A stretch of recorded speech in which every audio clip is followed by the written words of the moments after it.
Hey, if you've lived in Florida ever, you probably will not be surprised by this crazy, crazy statistic about Florida insurance claims. Guess what? We had two hurricanes back to back, literally within 2 weeks of each other. We had Hurricane Helene, which caused tons of flooding and damage as well. And then we had Hurricane Milton, which was a Category 3 when it landed right where I'm living, Sarasota, Florida. And guess what has happened? We have had so many insurance claims denied. I bet you're not surprised if you are from Florida, because this is like the biggest strategy that insurance companies use to try to keep the money in their pocket. But I think it's actually detrimental to the long-term profitability of the company and the long-term insurance costs of Florida. Across both hurricanes, we had over 359,000 claims. Just imagine that, 359,000 claims that have been filed in less than 2 weeks. That is absolutely crazy. And guess what percentage of them have been denied? Just flat out denied at this point. Almost 38,000 of them. That's over 10.5% of the insurance claims have already been determined to say, no, we're not paying you, right? The other ones are still in the process of, or maybe they've paid out. But what does this do to our insurance costs? Well, very easy. A lot of those people who got the denial have to get that denial before they can hire an attorney. And guess what happens when we hire attorneys? Guess. Yeah, rates go up. Why? Because when you hire an attorney, which you can't just go and hire one and sue without first filing a claim. You have to file a claim first. But they have to fight back. That's what they do. They fight back.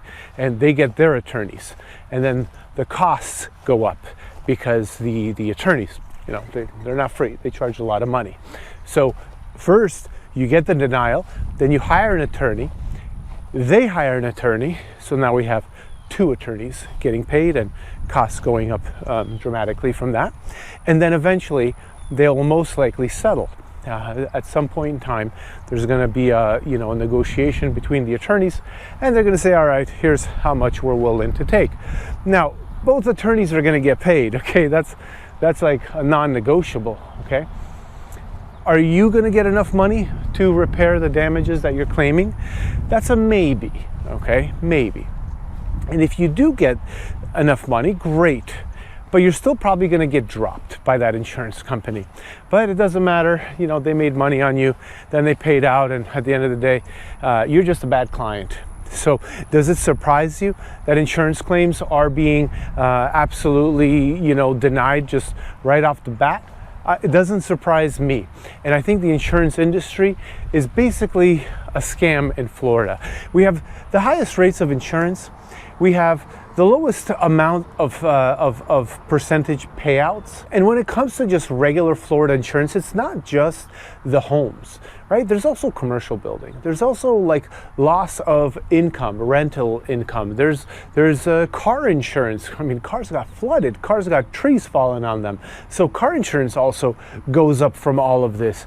Usually, car insurance is also a scam. Most of us know that.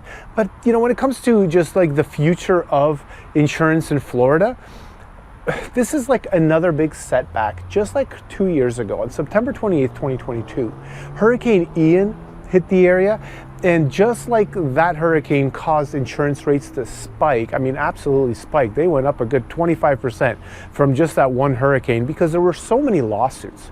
So many roofers were filing suits, we're getting the homeowner to file suit to get a new free roof, quote unquote free, right? Well, it wasn't free. It's at the future expense of all homeowners in Florida. And it's not just that, it's also the commercial buildings and the condo association buildings, and there was so much damage. And look, I'm not saying that the insurance companies should be profiting or should not be paying out or anything like that. I'm just saying that by denying, like if their first thing is to deny, then the next step is a lot of people are going to hire attorneys, and it's going to get so much more expensive for them, which guess what? they pass on those costs to us. So it's going to get so much more expensive for all of us. Well, you may not be ready for this. What is the national average? First, let's talk about that. National average is $2,285. How much more is Florida as an average? It's more. It's $3,242 more than the $2,000 national average. Literally $5,500 average to insure your home in Florida. Now, this is the average, so get this. A $300,000 home, the average cost of insurance in Florida is $5,527 per year. That is such an unbelievable number. Honestly, I think it's not fair, but hey, whatever. That's because I own numerous properties here. I'm definitely biased. It does not surprise me that a lot of people are going towards self-insurance. You know, Florida does have about 25 to 50% of the sales that happen are cash. You know, when it was a frenzy during the pandemic, it was about 50% of all sales were cash. Now it's down to about 33 or so percent of all the sales are cash. And guess what? Those cash buyers, they don't need to buy insurance. They're not required to have insurance. You can self-insure, and self-insurance is, there's two ways that most people do it. First way is just not have any home insurance, okay? But the more common way is that people just get liability insurance. You know, in case some kid is riding his bike and smashes his bike and on your mailbox and smashes his face on your mailbox, and then, you know, some mover trips and falls or something. That's liability insurance, right? But when it comes to hurricane and fire damage, that is where the majority of your premium is going to be. So you can get your insurance to be under $1,000, but it's not going to cover hurricanes, it's not going to cover fires, it's not going to cover flooding, it's not going to cover a lot of things, okay?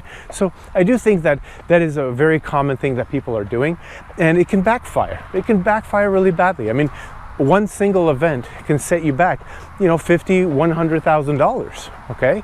So if you are self-insured and you end up being affected by flooding or being affected by a hurricane, that can cost you $50,000 or $100,000. So if you're spending $6,000 a year on home insurance, and that's today, right? Next year, it might be $7,000. The year after that, it might be $8,500. So right now you're spending, you know, let's just say $6,000. Well, that starts adding up real quick, okay?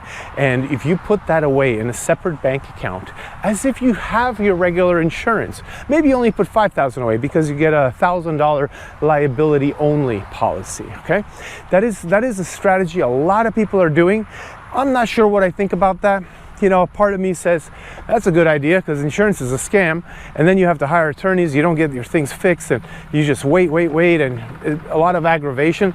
Or you can just put the money away in a separate bank account, let it earn interest, put it in a high yield savings or something, and then let that grow slowly, very slowly, and make the repairs yourself should you ever get hit.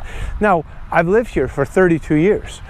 We've only had, I don't know, maybe a handful of hurricanes hit my area. So, you know, over 32 years, how much money gets put away, and what if that money was invested into some stocks that would grow even faster? Over 32 years, think about that, do the math. And then next thing you know, you have $300,000 in your saved up account for an event to, you know, if an event happens, then you have the money to pay for it.